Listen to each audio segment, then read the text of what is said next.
15 लाख के इंतजार में कई लोग ऊपर चले गए।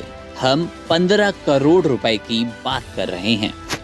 लोकसभा चुनाव 2024 नजदीक है और चुनाव के धीरे धीरे नजदीक आने के साथ साथ बयानबाजियों का दौर भी शुरू हो गया। 2014 में जब लोकसभा चुनाव के लिए प्रचार अभियान चल रहा था, तब प्रधानमंत्री नरेंद्र मोदी पद के उम्मीदवार थे और उन्होंने कहा था, अगर विदेशी खातों में मौजूद भारत का सारा काला धन वापस लाया जाए तो देश के हर व्यक्ति के खाते में 15 लाख रुपए जमा हो सकते हैं।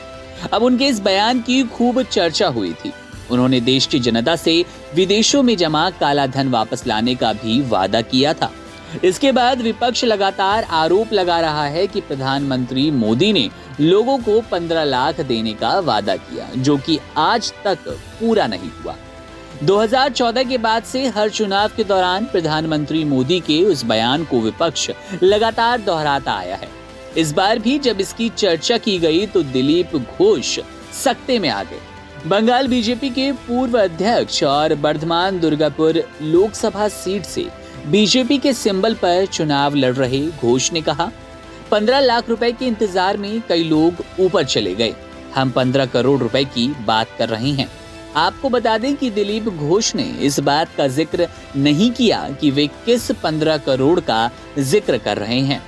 तृणमूल कांग्रेस ने दिलीप घोष की इस टिप्पणी पर हमला किया। टीएमसी ने आरोप लगाया कि दिलीप घोष वास्तव में इस तरह की टिप्पणियों के जरिए आम लोगों को कमजोर कर रहे हैं। दिलीप घोष की टिप्पणियों पर प्रतिक्रिया देते हुए तृणमूल के प्रवक्ता प्रसेनजीत दास ने कहा, नरेंद्र मोदी के पास कोई भी अपनी मर्जी से पैसे मांगने नहीं गया। उन्होंने खुद विदेश से काला धन वापस लाने का दावा किया, फिर सबके खाते में 15-15 लाख भेजने की बात कही। लेकिन दिलीप घोष ऐसी बातें कहकर लोगों को कमजोर कर रहे हैं। इससे पहले दिलीप घोष के द्वारा ममता बनर्जी के बारे में अपशब्द का प्रयोग करने के लिए चुनाव आयोग द्वारा सेंसर किया गया था। इसके बाद भी वे नहीं रुके और हाल ही में जलपाईगुड़ी में आए तूफान के बारे में कहा था। उत्तरी बंगाल में तूफान शुरू हो रहा है, वहां से वोटिंग शुरू हो रही है, बीजेपी की आंधी चल पड़ी है, इसलिए सब पागल हो रहा है। तूफान के बारे में ऐसी असंवेदनशील टिप्पणी के लिए दिलीप घोष की आलोचना हुई थी। आपको बता दें कि इस तूफान में 5 लोगों की जान भी चली गई थी।